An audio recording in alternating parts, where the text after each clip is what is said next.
በዚህ ጊዜ ኮንቴንት ኮንሳምፕሽናችን በጣም ከፍ ብሏል። በየጊዜው አዳዲስ ኮንቴንቶችን ማግኘት አለብን። አለበለዚያ ሶሻል ሚዲያችንን ፊድ ማድረግ ይከብደናል። አንሊሚትድ የሆነ ኮንቴንት አይዲያዎች ጀነሬት የምታደርጉበትን ሁለት መንገዶችን፣ ሁለተኛው በጣም አሪፍ ስለሆነ እስከ መጨረሻው ማየታችሁ ይህን ቪዲዮ እንዳትረሱ። በመጀመሪያውና በጣም ብዙዎቹ የሚያባቸው የሚችሉት ቻት ጂፒቲ ነው።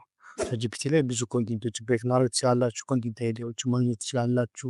እጥር ምጥን አድርጎ ሊያስተካክልላችሁ ይችላል። ይህም ብዙዎቹ ይጠቀሙበታል። ከዚህ ባለፉ ግን ያልኳችሁ መንገድ ደግሞ እንደናንተ አይነት ኮንቴንት ክሬት የሚያደርጉ ሰዎችን ኮፒ ማድረግ ነው። ልክ እነዛ ሰዎች የሚሰሩትን ቪዲዮዎች ኮፒ ታደረጉና በእናንተ አገላለጽ ያንን ነገር ኮንቴንት ድጋሚ ይሰርታላችሁ ማለት ነው። ሪጄኔሬት ታደርጉታላችሁ ኮንቴንቱ። ከዛም ባለፈ ደግሞ እዛ ኮንቴንቶች ላይ ወይም የእናንተ አይነት ኮንቴንት ሪጄኔሬት የሚያደርጉ ሰዎች ላይ ኮሜንት ላይ ገብታችሁ የሚጠይቁ ጥያቄዎችን መልስ መስጠት። እነዛ ኮሜንት ላይ የተሰጡትን ጥያቄዎች እናንተ እንደ ኮንቴንት አድርጋችሁ የራሳችሁ ፖስት ክሬት ታደርጋላችሁ ማለት ነው። በዚህ መልኩ አንሊሚትድ የሆነ ኮንቴንት በየጊዜው ማግኘት ትችላላችሁ።